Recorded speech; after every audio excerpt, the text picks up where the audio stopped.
Con Agustín fue a hacer un viaje de capacitación. Voy a ir rápido porque sé que hay poco tiempo. Fueron casi 15 días, estuvimos en el estado de Chihuahua. Hay 102.500 hectáreas de cierto Tufilmina, yo puse 100.000, estaba ahí cerca. Lo que vimos es que hay diferente clima, por supuesto, altura sobre el nivel del mar, es una zona totalmente diferente a la que nosotros estamos acostumbrados acá en Argentina. Donde estuvimos ese año habían llovido 180 milímetros en todo el año, acá estamos hablando de una zona de 800, 1000, 1200 milímetros, y vimos distintos bancos de plantaciones, distintos sistemas de riego. Visitamos Jiménez, Valle de Zaragoza y Delicias, estuvimos en 25 plantaciones, en 8 plantas procesadoras. Hicimos una visita a un pelador porque ya habíamos ido en 2021 a Torreón a ver otros 4 quebradores. Y tuvimos una reunión con una asociación de productores, fue excelente, que tenían los mismos problemas que nosotros, nada más que cada uno tenía 300 hectáreas y tenía 500 toneladas, pero tenían los mismos problemas que nosotros. O sea, la parte comercial era el problema, ¿no? El precio. Bueno, recorrimos, escuchamos, preguntamos y aprendimos. El temario sería este, variedad de vivero, calidad de plantas. Le voy a hacer un repaso, sobre todo con imágenes y parte práctica para que vean un poco cómo están trabajando ellos. Agua, riego, poda, densidades, escalas, productividad y rendimiento, cosecha, calidades, plantas procesadoras, comercialización y conclusión. Variedades un poco, acá nuestro colega nos lo mencionó, ellos están con Wester y Wichita. Mi inquietud del viaje era preguntarles en qué momento llegaron a definir por qué esas dos variedades nada más. Bueno, son las más productivas, son las que mejor se adaptaron, algunas responden mejor a la poda de rejuvenecimiento, otras no, pero bueno, son esas las que usan, las distribuyen en bloques. Normalmente lo que vimos era 80% Wester y 20% Wichita, generalmente hacen dos filas puras, 8, 2, 8, 2, 8, 2, 8, así, algunos tienen 2 filas de Wichita y 6 de Wester, pero las distribuyen en bloques. Al momento de cosechar, muchos productores mezclan las variedades. Estuvimos en algunos campos donde la Wester y la Wichita la mezclaban. La justificación era que la Wichita le aumentaba el kernel del lote general y se las compraban igual y era indistinto. Otros separaban, como para mí debe ser, pero bueno, me parecía importante remarcarlo. Al tener alta precocidad alcanzan rápidamente los resultados. Lo que yo vi con la Wester por lo menos es que carga mucho, como un Yuyoni acá. Y entonces obtienen muy rápidamente la precocidad y los resultados de productividad en el corto plazo.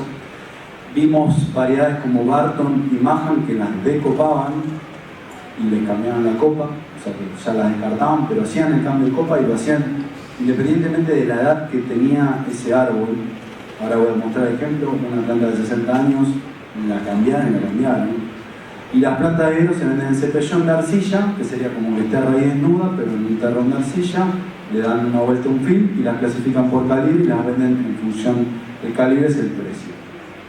Este es José Luis, él poda unas 1500 hectáreas, tiene un equipo de gente, tiene vivero, hace unas 80.000 plantas de esta calidad como ven acá. Esta es la calidad que se ve por lo menos en el vivero de él. Pulgada de 1/4, plantas bien, buen fuste, bien definido, y todo en cepellón. Y el cambio de copa, que estaba buenísimo mostrarlo, le pegaban un corte, le metían las estacas, hacían el cambio de copa, y esa era la respuesta, era una de las plantas que vimos. Esta foto por supuesto no la vimos nosotros cuando pasaron, pero sí eran los ejemplos de los árboles después. En cuanto al agua, estuvimos en un rancho, que es un campo, ¿no? San Antonio, del grupo BAFAR, fuimos a varias plantaciones grandes. Esta era de 1000 hectáreas, tenía una plantación en 12x12 de 10 años. El sistema de riego en ese campo era aspersión, o sea, cobertura 100%. Ellos estaban en el desierto. En ese campo para mí era un derroche como regaban, pero bueno, regaban así. El caudal por cada aspersor era de 350 litros hora. Y reponían 800 litros por planta día, con la estrategia de regar el acumulado de lunes a domingo. El acumulado de la evapotranspiración lo regaban el lunes todo de un saque. No regaban por día, sino regaban el acumulado y reponían esa lámina toda de un shock. Lámina anual, 1000 milímetros es por lo menos la que escuchamos, que nos fueron mencionando que reponían en esos 5 meses. Obviamente acá sería desde octubre hasta abril, era lo que ellos estaban regando concentrado ahí. El segundo riego más utilizado, que fue el que más gustó, fue el microaspersión. Lo ubican en 1,20 m del árbol, le ponen 2 por árbol y generalmente tienen un caudal de 80 litros hora o 160. Y también riego por goteo, que debido a la gran problemática que tienen con la sequía y con la falta de agua, los pozos se le van secando, utilizan riego por goteo con 4 líneas por cada fila, con estas distancias que especifico ahí, ahora lo voy a ejemplificar. Y generalmente con goteros de 2 litros hora distanciados a 50 centímetros. Y en algunos casos donde tienen muy poca agua, anulan los goteros que están entre planta y planta, que no están en la superficie de absorción radicular, ellos los anulan para aprovechar el recurso. Este es el aspersor, son las fotos que fuimos sacando. Ahí se ve a la derecha cómo se regó. ¿Esto quiere señalizar?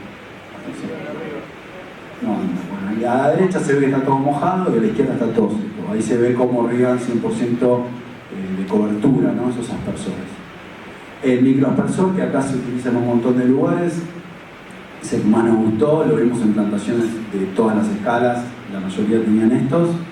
Y la justificación es que Tarango lo da en la diplomatura también, él justifica que la mayor cantidad de raíces están en ese diámetro de copa, y ahí es donde nos interesa regar, entonces localizan estos microaspersores acá y riegan en la base con el diámetro de copa final.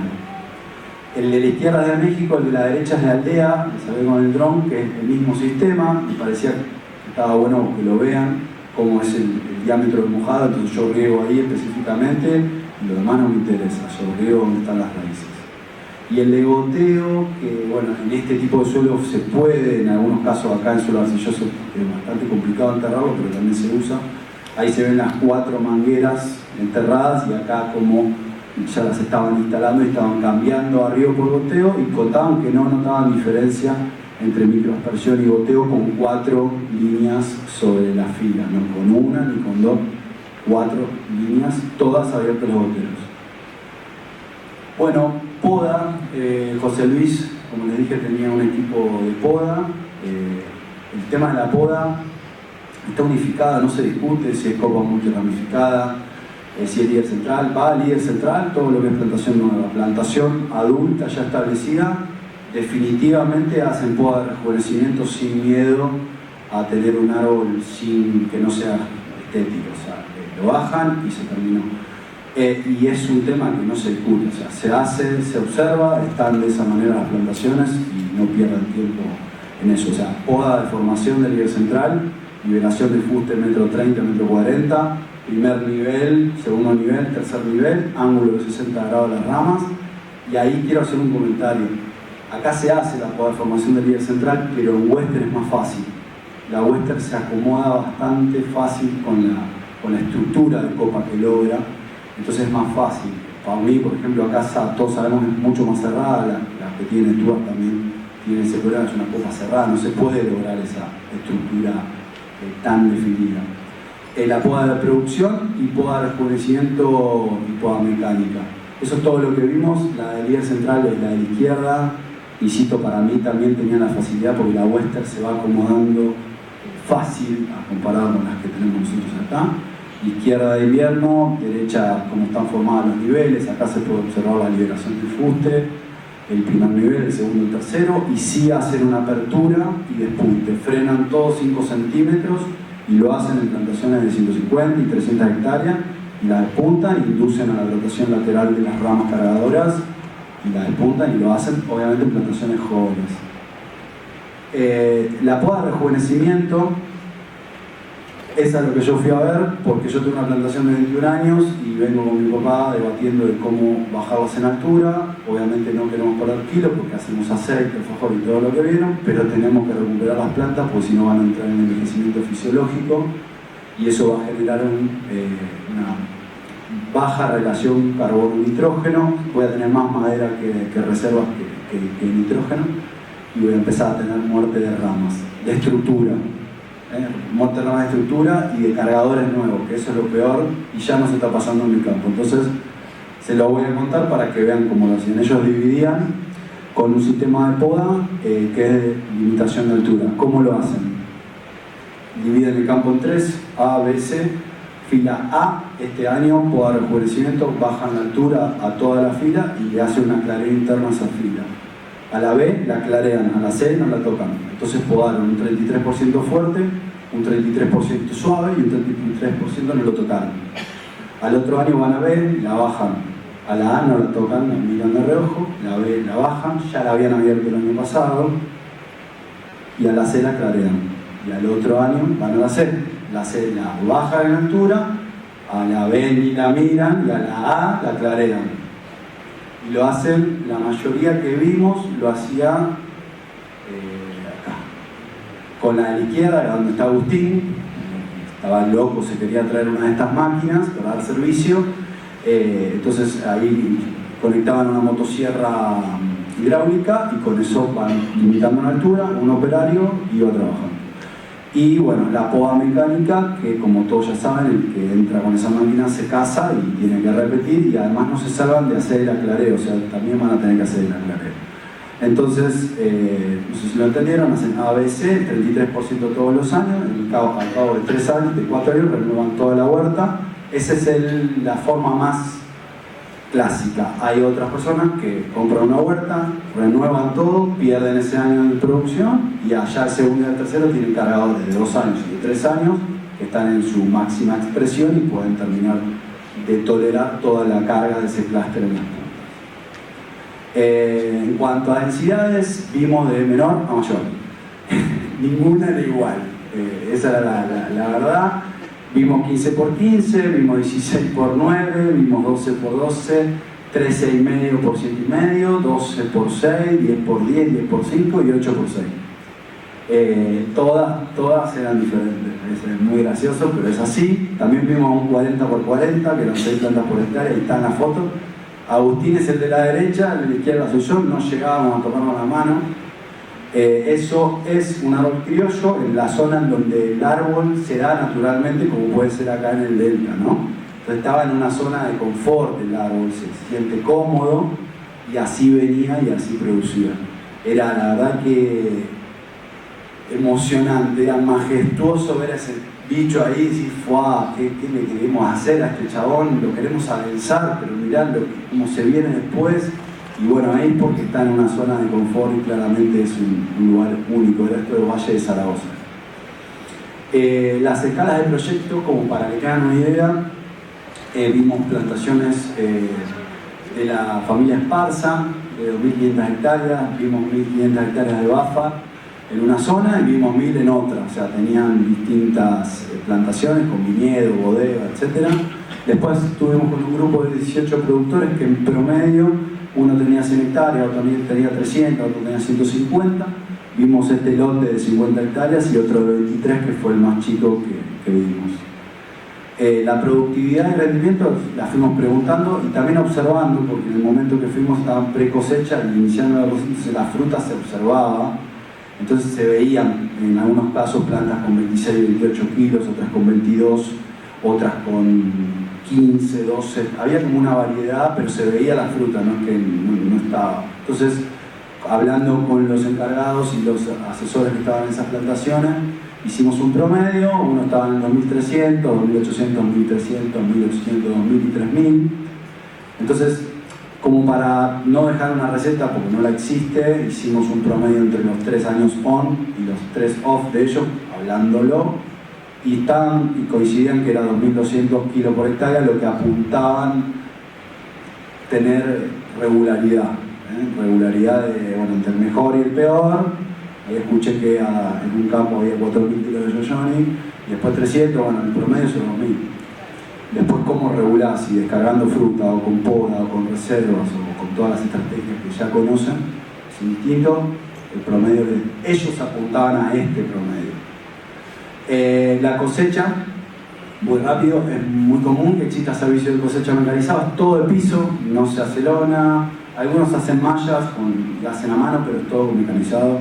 La cosecha de piso, utilizan jet y autopropulsado, barredoras y heladoras. Es muy común ir por la ruta en vez de ver una cosechadora John Deere de trigo. Ellos ahí tienen toda máquina para pecan, como Disney, es un lugar zarpado porque vas a ir pecar en plantaciones, hay maquinaria, entonces tienen todo muy al alcance de la mano para obviamente ser una potencia en el pecan.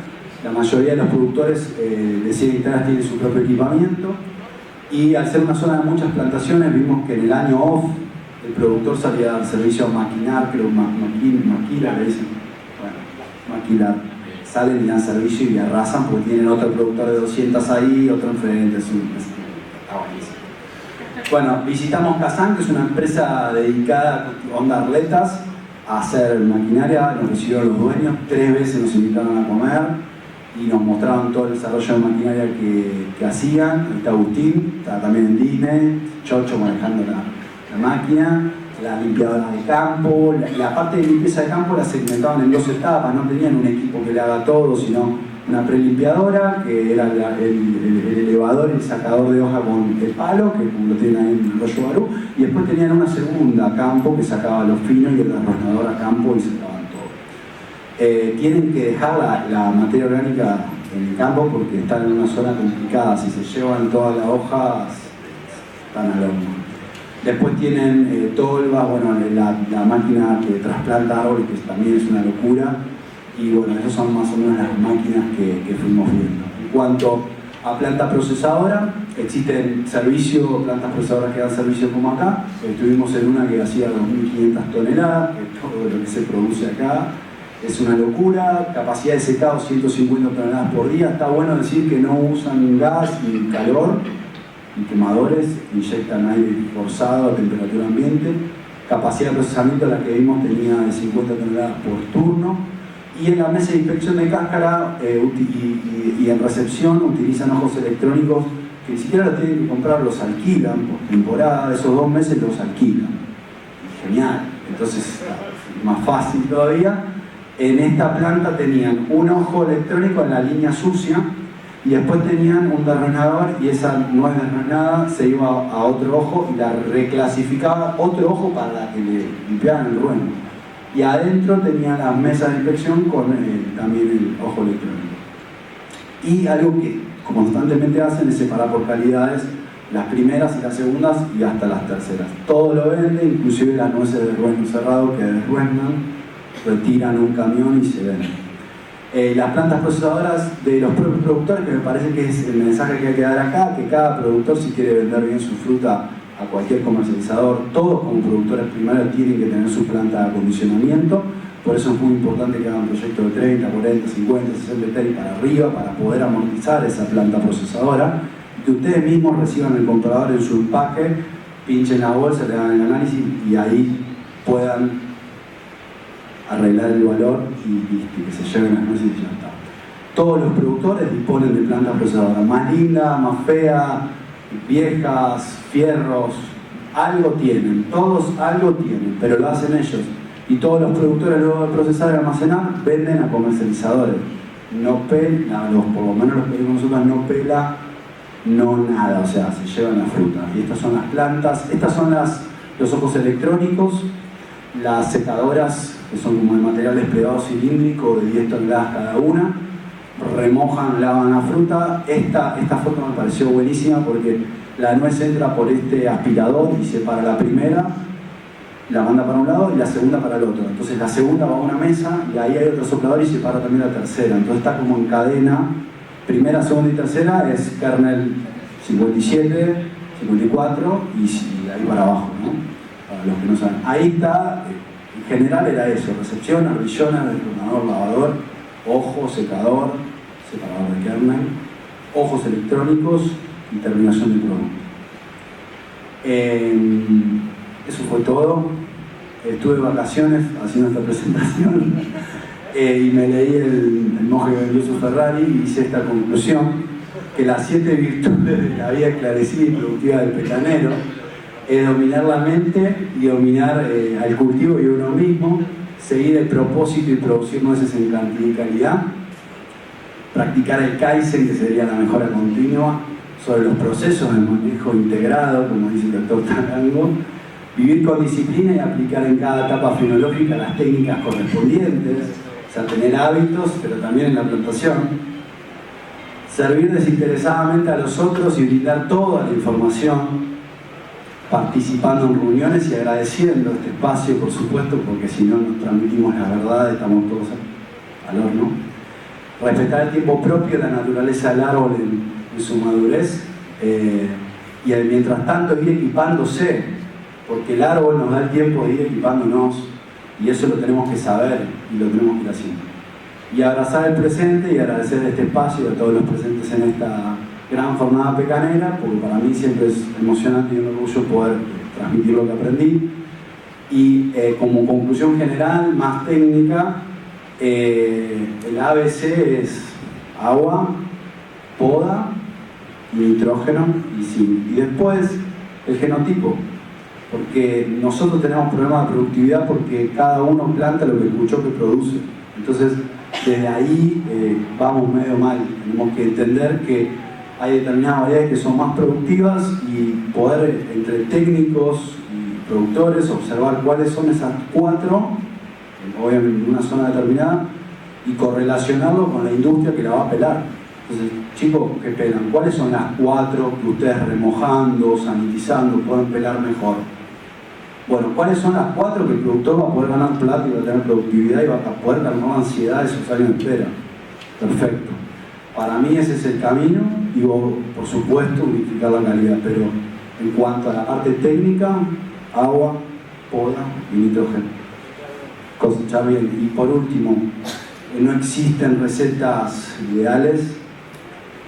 Hay gente como el doctor Tarango que me recibió y se prestó un día entero para mí, que habla de los microorganismos, y es cierto, en condiciones de estrés, como tienen ellos, si no trabajan en la parte que no ven, los árboles también lo expresan. Entonces, todo lo que es microorganismos, ácidos úmicos, cianamida, hidrogenada, compensadores de frío, hormona, nada. Los campos que mejor producían, regaban bien, podaban bien y fertilizaban bien, nada más.